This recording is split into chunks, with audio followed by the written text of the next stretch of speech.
Deep underground in the city tunnels, two workers are attacked by an invisible beast.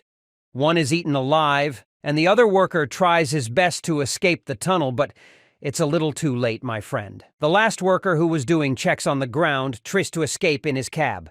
Unfortunately, the mystery beast gets hold of the vehicle and drags it back, but the cab loses its rear guard and the worker escapes. Meanwhile, on the side of the road, Baron Mordo and his team are watching the mystery monster attacking the workers. Only they can see its mystical presence hidden by magic.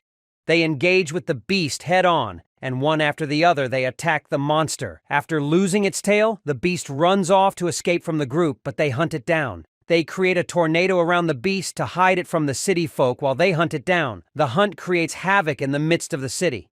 And while driving home from the hospital one night, the Doctor Strange notices Baron Mordo and his allies slaying a monster, notable because they are hidden from view by one of Wong's spells. An unbelieving Strange dismisses it as a stress-related hallucination and heads back home. The next day, as he arrives at the hospital, he is bombarded with patient cases by his assistant, but Dr. Strange does not care for any.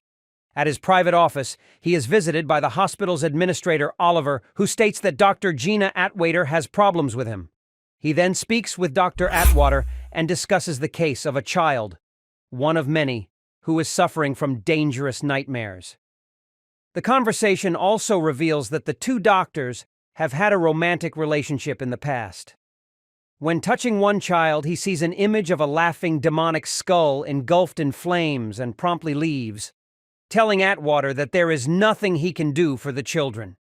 He goes off to his office, and seeing the children causes Stephen to flash back to when his sister April was messing around with him and had a headache similar to the ones the children have experienced. While driving home, Dr. Strange is listening to the updates on the radio and, out of the blue, sees the vision of the demonic skull and swerves his car to avoid ghostly children in the road, and as a result, the vehicle skids off the cliffside. He falls unconscious and wakes up 3 days later in the city hospital with Dr. Gina beside him. She tells him the bad news. As a result of the crash, his hands are permanently damaged, ending his surgical career. Walking out of Dr. Strange's room, Dr. Gina runs into one of the mystic members of Baron Mundo's gang.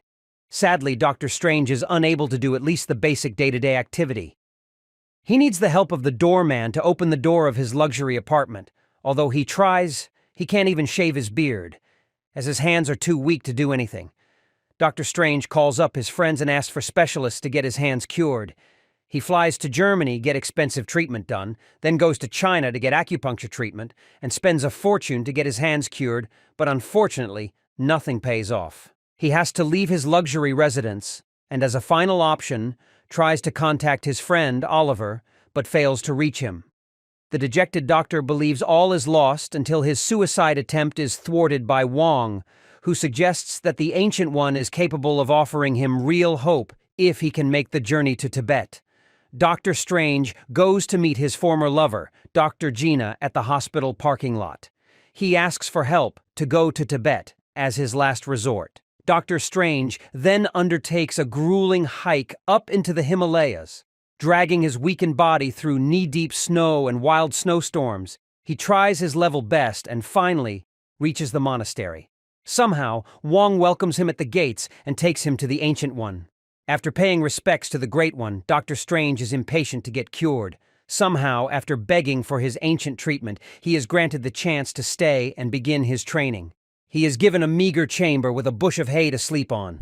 Meanwhile, once again, the mystic fighters, led by Baron Mordo, is sent to fight against another evil which has engulfed the man's world.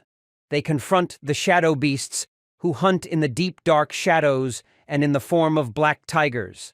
The team fight the beasts with mighty strength and with great courage, although they are surrounded by hundreds of them in the dead of the night. Dr. Strange begins his training at the hidden monastery under the tutelage of the Ancient One. He is instructed to scrub the floors, but he cannot realize how he is going to, with his broken hands. Not long after, the Ancient One is told by the returning Wong and Baron Mordo that some of the student fighters died during the conflict. The conversation indicates that the number of assaults by mystical creatures has been growing recently. Strange spends his next days breaking down walls, carrying the rocks and repeating the process. Finally, Strange becomes frustrated and determines to leave the monastery. As he walks through the snow, however, he has a flashback to a previous failure, when he performed surgery on his sister in an attempt to remove the brain tumor causing her headaches. During the procedure, April died, and Strange has always blamed himself. The Ancient One appears in Stephen's mind and convinces him to let go of this past guilt and return to the monastery and further his training.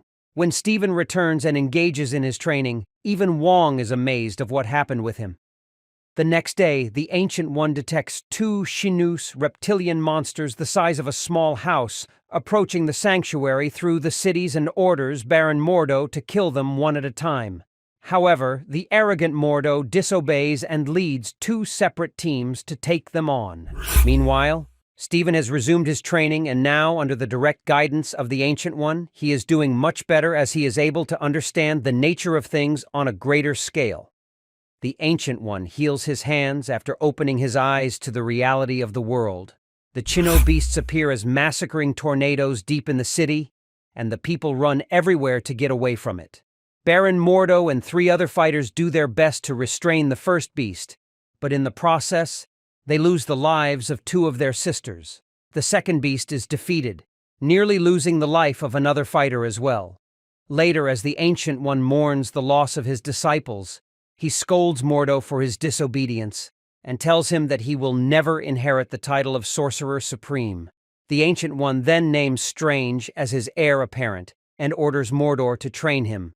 Wong apologizes for his part played in the battle that resulted in the deaths of their kin, but the Ancient One forgives him. An angered Mordo later spars with Strange, escalating the mock fight into a deadly contest of skills.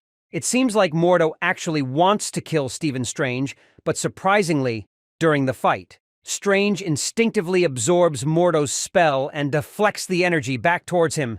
An enraged Mordo lunges to kill him, but Wong intervenes and tells Strange that he will be taking over the training. A dejected Mordo leaves, now with true hatred in his eyes for Strange. Wong continues his training for Stephen Strange, and the duo achieves a lot higher feat after many rounds of training. One day, Stephen cuts his grown beard and dresses in all-new sorcerer attire to join the group to go on a special mission. Stephen follows the Ancient One, Wong, Baron Mordo, and the few other remaining students to the Sanctum Sanctorum, a nexus between realities that outwardly appears to be a New York City townhouse. The Ancient One then tells them about Dormammu, an ancient being that wishes to rule all worlds, especially Earth. Thousands of years ago, after Dormammu's previous bid at conquest, the Ancient One trapped him in a dimension of limbo. Upon seeing the visage of Dormammu, Strange recognizes it as the Burning Face and realizes that the demon is using children's dreams to enter Earth. The Ancient One grants permission to Stephen to treat the children to get out of their coma while they guard the door to Nexus. Strange returns to the hospital and puts Atwood to sleep. He then searches her computer to find out how widespread the children's comas are. He awakens patient after patient to prevent Dormammu from entering Earth. Feeling jealous of Dr. Strange, Mordo also enters a child's dream and makes a deal with Dormammu, pledging to serve him in exchange for dominion as Earth's Sorcerer Supreme. Dormammu takes over the minds of the remaining children as Mordo attacks Strange in the physical realm.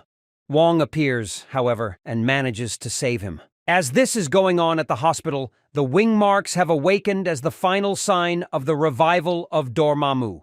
Wing marks swarm the cities, creatures with vicious flying mouths capable of stripping a person to the bone in seconds. The Ancient One and his 3 remaining students attempt to ward off a swarm of wing marks. All of the followers are killed one after the other, although they fought bravely, and the Ancient One is left greatly weakened due to both exertion and old age.